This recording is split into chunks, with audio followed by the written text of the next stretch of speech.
Sa mundong ginagalawan natin ngayon ay maraming kabataan ang nahuhumaling sa online games.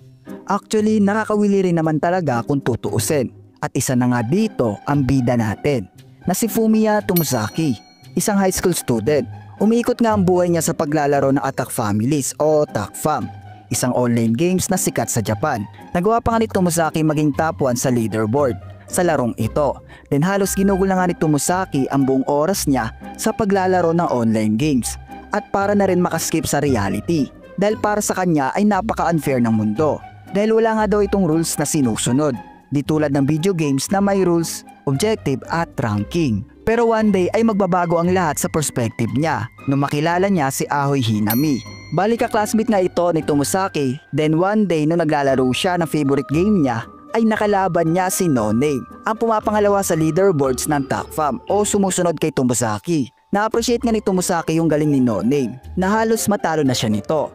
Then after nga nun ay inanyayahan ni No Name si Tomozaki na magkita nga daw sila sa labas at laking gulat nga ni Tomozaki na si Aoi Hinami pala si No Name. Si Aoi Hinami nga ay isang matalinong estudyante, athletic at kilala sa school nila. Then hindi nga in-expect ni Aoi Hinami yung player na hinahangaan niya na si Nanashi sa TACFAM ay isa palang loser sa totoong buhay. Kaya't doon ay magpo-focus ang storya kung paano malalampasan ni Tomozaki ang pagiging loser sa totoong buhay.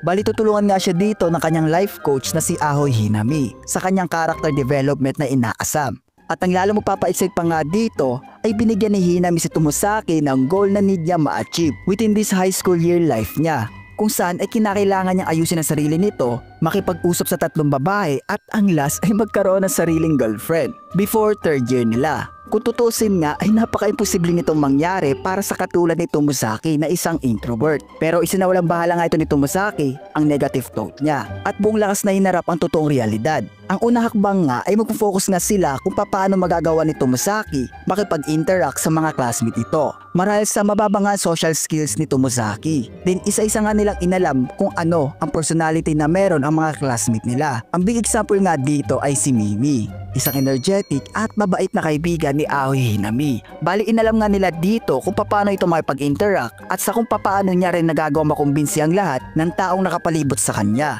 At dito unti-unti mag-i-improve si Tomozaki kung saan ay magagawa niya na makapag-interact at magkaroon ng mga kaibigan. So ayun lang, ang title nga nito ay Bottom Tier Character Tomozaki, isang anime na magtuturo sa iyo ng tunay na laro ng buhay. Ay hindi lang basta-basta, pero pwede ring mag-level up. Sana'y nagustuhan nyo ang anime recommendation series natin. Kayo ba? Isa rin ba kayo sa nagandaan sa anime na ito? Let me know in the comment section. Then pwede kayo mag-suggest ng anime na gusto nyong i-short review natin at i-highlight ko ang name nyo. Ayun lang, salamat.